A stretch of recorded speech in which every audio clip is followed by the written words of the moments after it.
Deixa eu contar um negócio para vocês, e essa semana foi especial, né?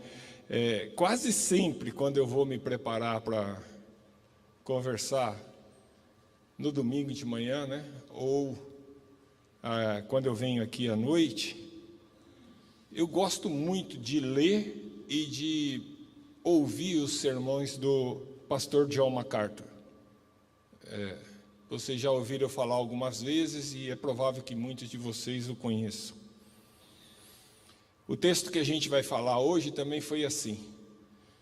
Eu li os seus comentários e ouvi uma mensagem dele sobre esse texto e decidi que eu traria para vocês um resumo do que o pastor ensina sobre esse texto. Nessa mensagem, Jesus está nos alertando sobre o perigo das escolhas que fazemos em relação a quem nós queremos como guias para a nossa vida espiritual. E foi assim, com surpresa, né? E foi até uma mensagem que o Ricardo mandou para nós, que eu fiquei sabendo que nessa semana o pastor John MacArthur morreu. 86 anos, para não errar, vou falar que é mais de 50. Mais de 50 anos numa mesma igreja, lá em Los Angeles. Eu nunca ouvi, nunca falei com ele, mas Deus usou suas mensagens e seus livros para me fazer amadurecer no relacionamento com Deus. Ele foi uma forte referência para a minha vida espiritual, mostrando-me o Jesus bíblico e o evangelho verdadeiro.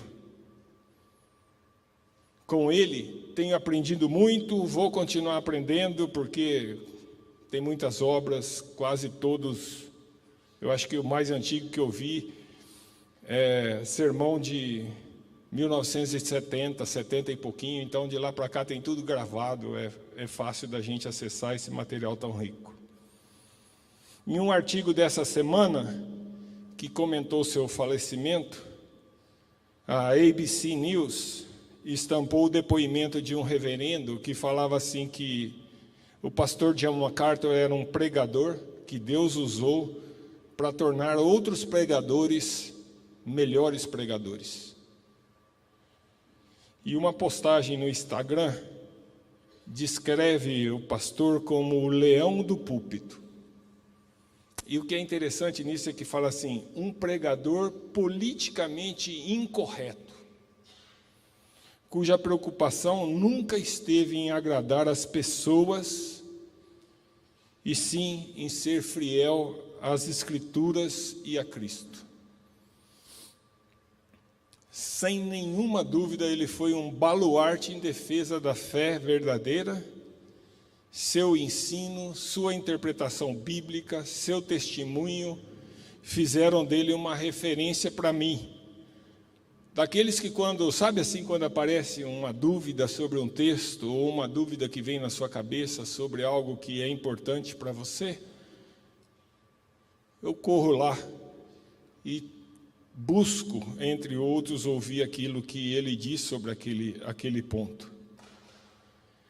É também nesse sentido que eu quero olhar para a conversa de hoje, nossa, e que eu também vou usar o termo guia para a vida espiritual. Quem é que a gente usa para servir de referência para a gente? É claro, não tem dúvida que nosso guia é Jesus Cristo. Ele é insubstituível. Nós não devemos colocar nossa esperança nos homens.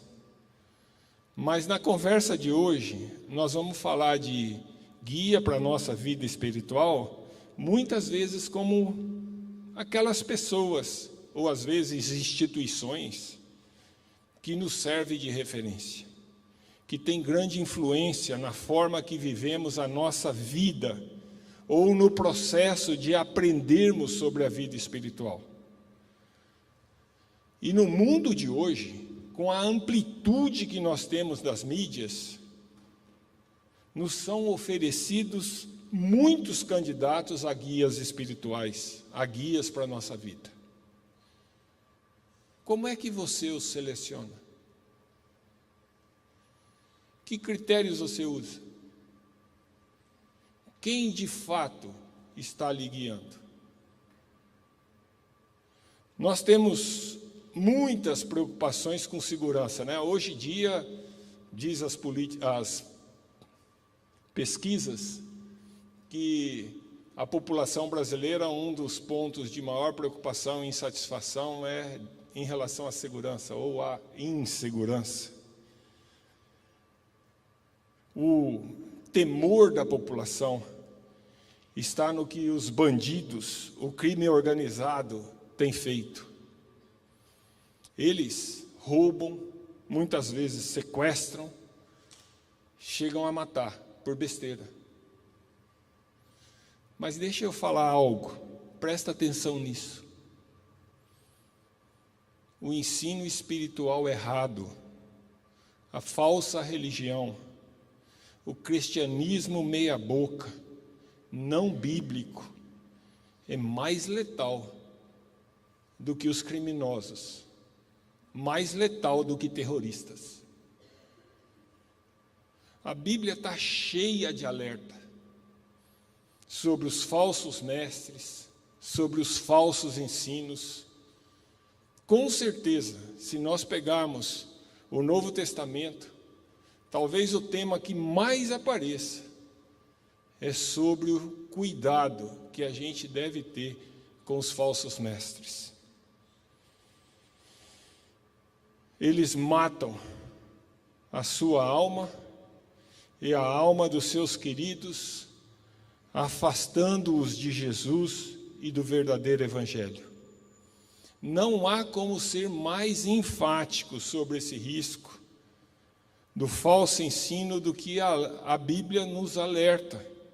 A Bíblia fala: esteja alerta, seja vigilante, proteja a sua mente, proteja a sua alma, evite pessoas que querem matar sua alma, evite lugares que estão contaminados por falsas práticas e falsos ensinos.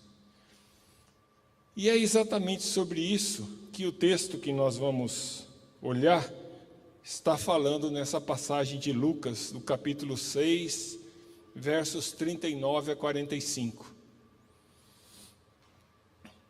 Então, como eu falei, usando aquela mensagem do pastor John MacArthur, nós vamos olhar para esse texto com este objetivo: o cuidado sobre como escolhemos nossos guias, pois o que está em jogo é toda a nossa vida agora e na eternidade. Nós vamos destacar 4 perigos que esses falsos guias, 4 perigos desses terroristas de almas. Vou adiantar eles para vocês e depois a gente detalha um pouco mais. Eles são cegos. Eles são terrenos, são desse mundo. Eles são hipócritas. E eles são maus. Então, leia comigo aí. Lucas 6, 39 a 45. Lembra que isso aqui faz parte do Sermão da Montanha resumido por Lucas. Então, vamos lá, 39. Jesus fez também a seguinte comparação: pode um cego guiar outro cego? Não cairão os 2 no buraco? O discípulo não está acima do seu mestre, mas todo aquele que for bem preparado será como seu mestre. Por que você repara no cisco que está no olho do seu irmão e não se dá conta da viga que está no seu próprio olho? Como você pode dizer ao seu irmão: irmão, deixe-me tirar o cisco do seu olho, se você mesmo não consegue ver a viga que está no seu olho? Hipócrita, tire primeiro a viga do seu olho, e então você verá claramente para tirar o cisco do olho do seu irmão. Nenhuma árvore boa dá fruto ruim, Nenhuma árvore ruim dá fruto bom. Toda árvore é reconhecida por seus frutos. Ninguém colhe figos de espinheiros, nem uvas de ervas daninhas. O homem bom tira coisas boas do bom tesouro que está no seu coração. E o homem mau tira coisas más do mal que está em seu coração, porque sua boca fala do que está cheio o coração. Nessa ocasião do Sermão do Monte, assim como em várias outras, havia uma multidão seguindo Jesus. Alguns seguiam como discípulos, querendo ouvir e aprender do seu ensino. Outros seguiam atrás dos seus milagres. E outros, talvez, pela curiosidade de conhecer aqueles sobre quem todos já falavam. Nesse sermão, Jesus ensina sobre as marcas do caráter dos seus discípulos verdadeiros. Ele começa dizendo que eles são pobres de espírito, famintos por justiça, tristes pelo pecado seu e do mundo, são perseguidos por causa de Jesus. E então ele destaca 3 características dessas pessoas que pertencem ao reino de Deus. A primeira é o arrependimento. O cidadão do reino de Deus sente o peso do seu pecado, não confia na sua justiça própria, sabendo que precisa de ser transformado por Deus. A segunda marca é o amor. A transformação interna é tão grande, a ponto de ele amar os seus inimigos, promovendo o bem dos seus inimigos, não só dos seus amigos. E a terceira marca é a submissão ao senhorio do Senhor. O verdadeiro discípulo tem Jesus como exemplo de vida e como seu Senhor. Ele abandona os falsos ensinos, os falsos mestres, a falsa religião e se submete inteiramente a Jesus. No final do sermão, Jesus fala assim: vocês me chamam Senhor, Senhor, mas vocês não fazem o que eu ensino. E aí ele conta a história do construtor que constrói a casa na areia e aquele que constrói com um alicerce em solo firme. O verdadeiro discípulo abandona os falsos líderes e tem Jesus como guia e Senhor supremo. É exatamente sobre essa última característica que Jesus usa 4 ilustrações no texto que nós lemos, para evidenciar o perigo de seguirmos falsos guias para a vida espiritual. Naquela ocasião, Jesus estava confrontando os fariseus, a liderança religiosa, os mestres da lei, mas isso também se aplica inteiramente naquilo que a gente vive hoje. 4 perigos fazem dos falsos guias mortais para os seus seguidores. Vem comigo aqui, a gente vai olhar um por um agora. Primeiro perigo, como eu tinha adiantado, eles são cegos. A gente vê isso no verso 39. Jesus fez também a seguinte comparação: pode um cego guiar outro cego? Não cairão os 2 no buraco? Isso é muito óbvio, né? É uma ilustração assim claríssima. Uma pessoa cega não pode guiar outro cego. Ambos cairão, vai dar mal. Essa ilustração, talvez para nós hoje, não seja tão forte quanto era na época. 2 pontos importantes da época que hoje talvez a gente não tem tanto. O primeiro é assim, tinha muita gente cega. A cegueira era um negócio muito comum.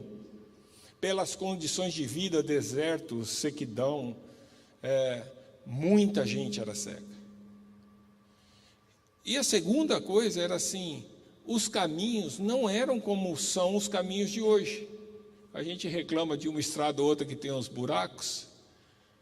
Naquela época as estradas eram por relevo perigosas.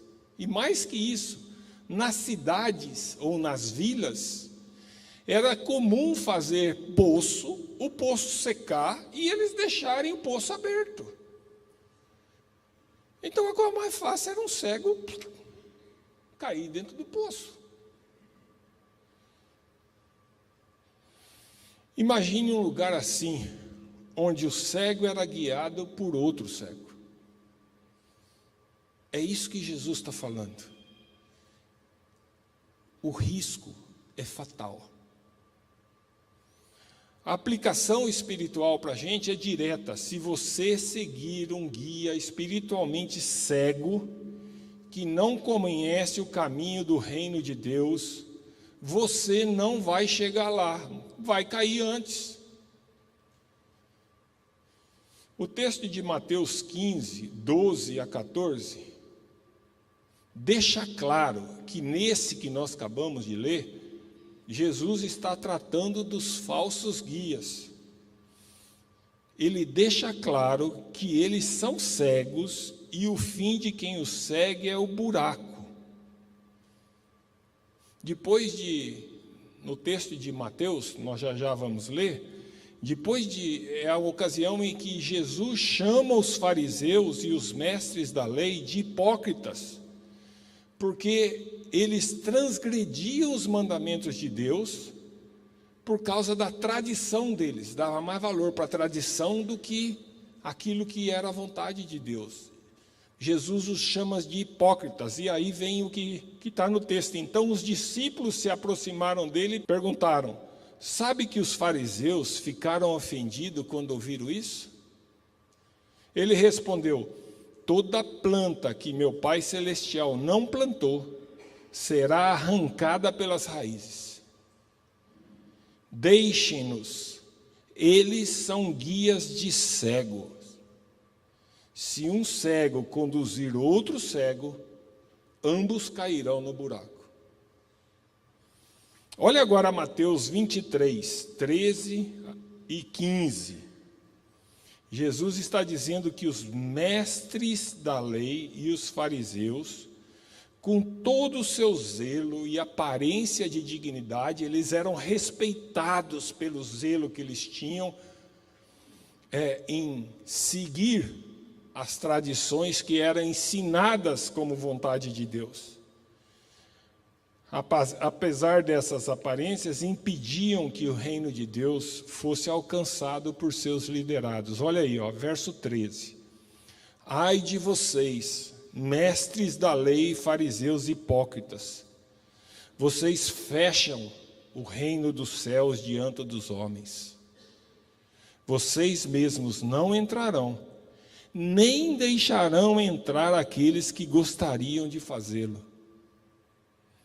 Ai de vocês, mestres da lei, fariseus hipócritas, porque percorrem a terra e o mar para fazer um convertido.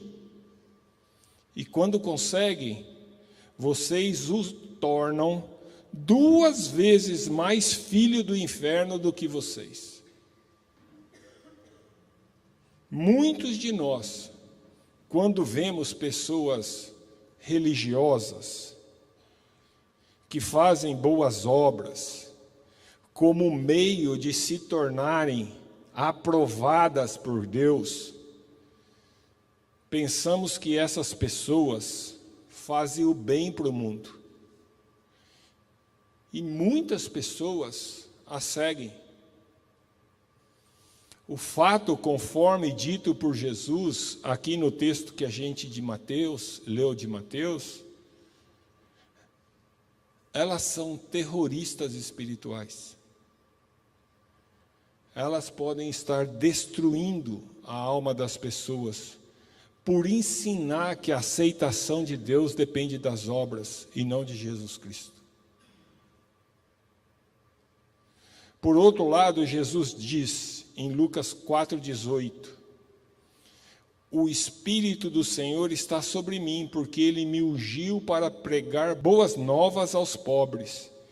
Ele me enviou para proclamar liberdade aos presos e recuperação da vista aos cegos, para libertar os oprimidos. Jesus, sim, dá vista aos cegos espirituais.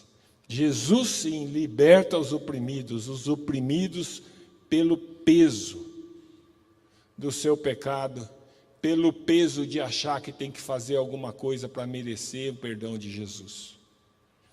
Em João 8,12, novamente Jesus falando ao povo, ele disse: eu sou a luz do mundo, quem me segue nunca andará em trevas, mas terá a luz da vida. Jesus é a luz. Quem é guiado por Ele não é cego, tem luz na vida.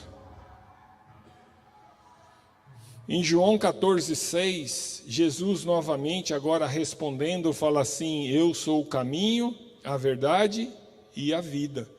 Ninguém vem ao Pai senão por mim. Jesus é o único caminho. Ele é a verdade, não há outra. Ele é a vida. Qualquer pessoa ensinando ou defendendo qualquer outro caminho que não seja exclusivamente por Jesus, está guiando pessoas para o inferno. Então, cuidado com quem você está escolhendo como referência para instruir sua vida espiritual. Tanto ele quanto você podem cair no buraco. Segundo ponto, eles são terrenos, além de cegos, eles são terrenos, são deste mundo, eles não são divinos. Olhe para o verso 40.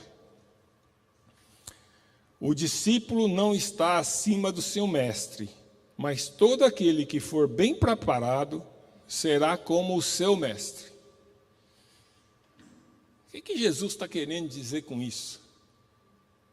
Jesus parece que gostava dessa frase, dessa referência. Muito provavelmente podia ser até um provérbio popular. Eu falo que Jesus parece que gostava, porque além dessa citação, nessa situação também, Jesus fala a mesma coisa em 3 outras ocasiões, em Mateus 10:24, em João 13:16 e em João 15:20. Esse provérbio dizia que um discípulo não seria maior que seu mestre. No máximo, ele poderia ser igual ao seu mestre. Essa é a moral daquele verso e do que Jesus estava falando. A mensagem é que se você tem como guia alguém que não segue o caminho de Deus, você não conhecerá o verdadeiro Deus. Se ele não segue o verdadeiro Evangelho, também você não irá conhecer, nem seguir o Evangelho verdadeiro. Se seu guia não conhece a verdade, você também não conhecerá. E atenção aqui, isso também é verdade para quem você permite ser guia dos seus filhos, ser referência para os seus filhos. Milhares de pessoas seguem o islamismo, o budismo, o hinduísmo, o espiritismo. Muitas pessoas seguem formas deturpadas do cristianismo verdadeiro. Seguem líderes autoendeusados que não conhecem a verdade. Então, em todos esses casos, na melhor das opções, esses seguidores serão igual aos seus guias. Se você segue o que é terreno, o que é humano, se é só sabedoria humana, obras humanas, eles não conhecem Deus. Eles são terroristas espirituais. Cuidado, porque eles matam a alma com cegueira e imundismo. Por outro lado, se você segue a Jesus, seremos igual a Jesus. É isso que João, lá na sua primeira carta de João, capítulo 3, verso 2, está escrito assim: Amados, agora somos filhos de Deus, e ainda não se manifestou o que havemos de ser, mas sabemos que quando Ele se manifestar, seremos semelhantes a Ele, pois o veremos como Ele é. Terceiro perigo: os falsos guias são hipócritas. Eles são cegos, eles são terrenos e eles são hipócritas. É isso que a gente lê lá no texto nosso de referência, no verso 41 e 42. Mas olha o que eu pus aí, o que está escrito no verso 42. Como você pode dizer a seu irmão: Irmão, deixe-me tirar o cisco do seu olho, se você mesmo não consegue ver a viga que está no seu próprio olho? E aí Jesus fala: hipócrita. E ele vai falar: tire primeiro o que está na frente do seu olho para tirar o do outro. O grande problema dos falsos guias, dos falsos mestres, é que eles não conseguem corrigir seus próprios problemas. Como então vai conseguir corrigir o problema dos outros? Jesus, nessa ilustração, ele está sendo irônico. Sua ilustração até assim, parece uma piada, né? De tão absurdo, né? Mas o ponto aqui é que ninguém consegue tratar o que está errado na vida do outro, quando na sua própria vida aquilo está muito pior. A falsa religião, os falsos guias, constroem uma justiça própria, com aparência de santidade. Constroem uma fachada de virtude, de moralidade, mas o fundo é justiça própria, é hipocrisia. Eles não são o que eles demonstram ser. A justiça própria faz você pensar que você é bom, que você é melhor que o outro precisa de um salvador, mas você não. Era isso que os fariseus achavam. Os falsos guias se escondem em sua própria justiça, sua aparência de vida santa, e a viga que está na frente dos seus olhos, eles não conseguem ver. Não há como ele possa ajudar aquele que tem um cisco, que está lhe seguindo, se ele tem uma viga. Por outro lado, Jesus é digno verdadeiramente. Jesus não tem pecado. Ele é aquele em que Deus se satisfaz. Nós cantamos aqui e repetimos: Tu és santo. Jesus é santo. Jesus pode ver o meu interior, o nosso interior. Ele sabe o que a gente precisa. Ele pode limpar os nossos olhos, o nosso coração e transformar a sua vida, a minha vida. Se você seguir o guia errado, que é cego, terreno e hipócrita, você vai ser como ele e vai cair no buraco. Quarto perigo: o falso guia é mau. Os falsos guias são cegos, terrenos, hipócritas e são maus. No verso 43, Jesus diz que nenhuma árvore ruim dá fruto bom. Aqui ele usa outra analogia da natureza, simples, muito conhecida, uma árvore produz o fruto que é da sua natureza. É isso que ele nos relembra nos versos 43 e 44. Uma árvore ruim produz frutos ruins, tóxicos, perigosos. E isso é muito sério. Se você seguir um falso guia, sabe o que vai sair da vida dele? Maldade e pecado. E você é capaz de imaginar o que vai sair da sua vida se você seguir esse falso guia? Vai sair maldade, porque a árvore ruim dá fruto ruim. Olha o que Jesus diz sobre os fariseus e a liderança religiosa da época. Vamos de novo lá para Mateus 7, 15 a 17. Cuidado com os falsos profetas. Eles vêm a vocês vestidos de peles de ovelha, mas por dentro são lobos devoradores. Você não vai olhar para ele e descobrir de primeira. Parece ovelha. Você vai reconhecê-los pelos seus frutos. É o que está no verso 16. Pode alguém colher uvas de um espinheiro? Ou figos de ervas daninhas?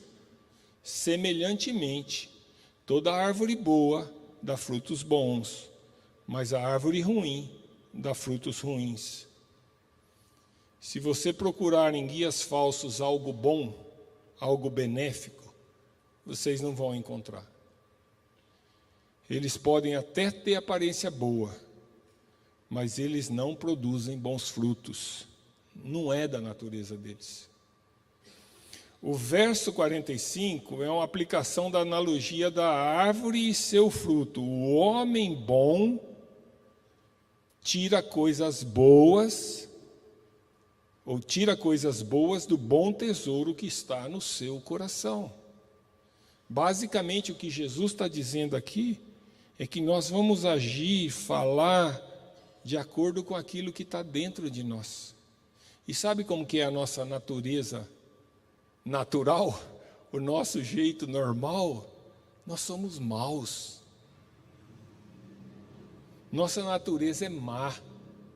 Mas nós sabemos que Jesus nos transforma.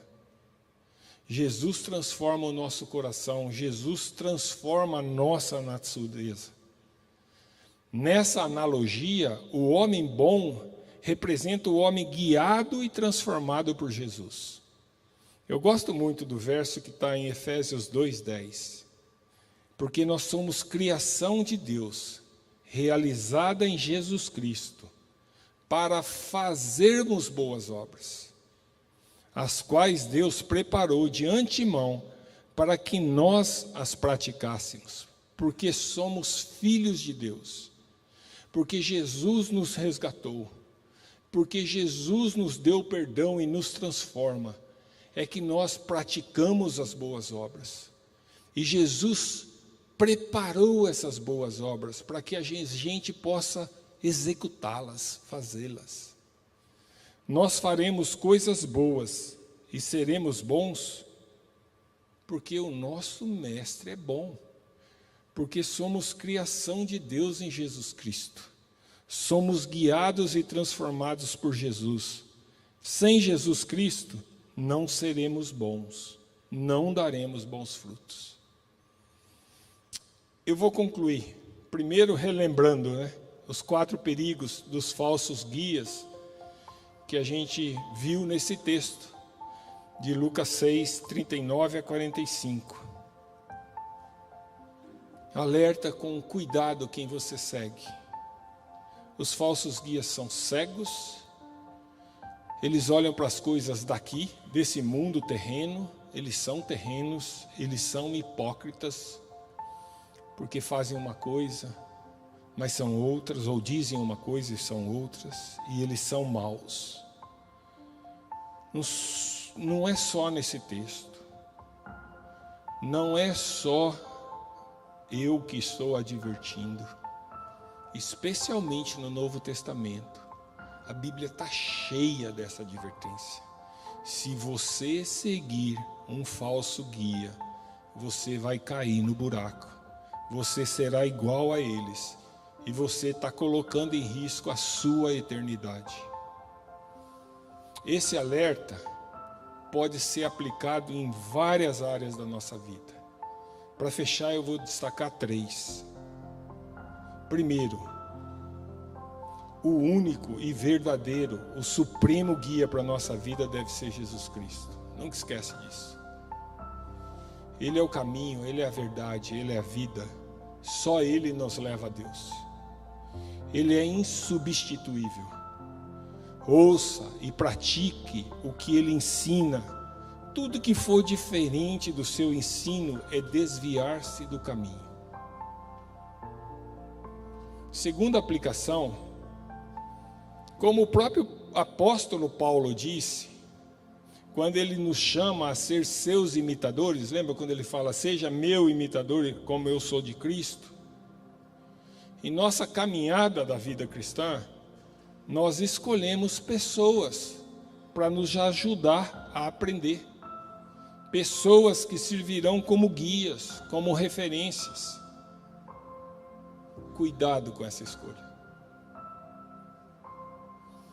A internet põe para a gente um monte de gente, um monte de superficialidade.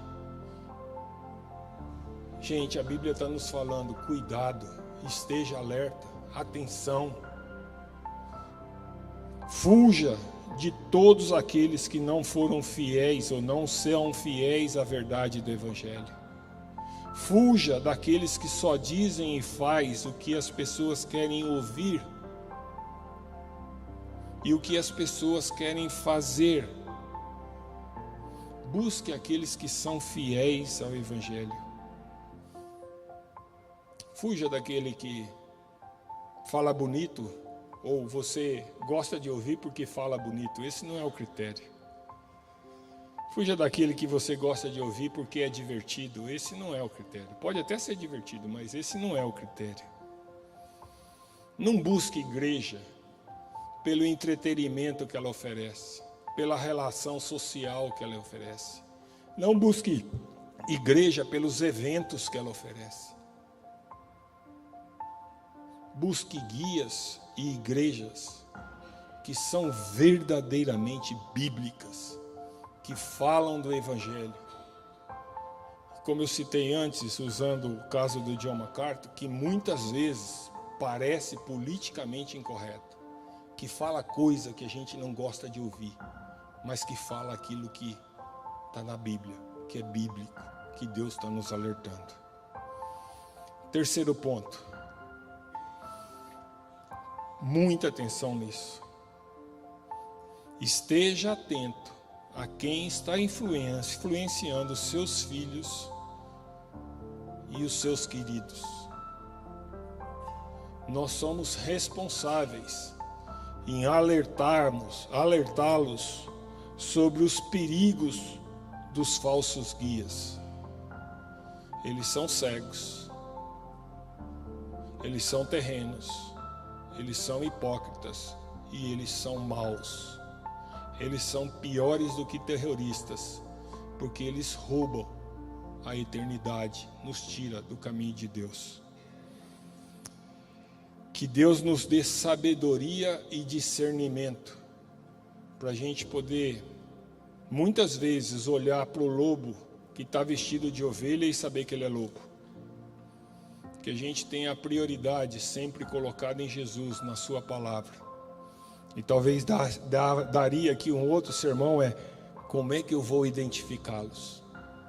Gaste tempo com a palavra, estude, gaste tempo em oração, se entregue ao Espírito Santo para que Ele seja teu guia, e Ele vai te conduzir, porque a vida com Jesus é a vida na luz, e a palavra do Senhor é luz para o nosso caminho.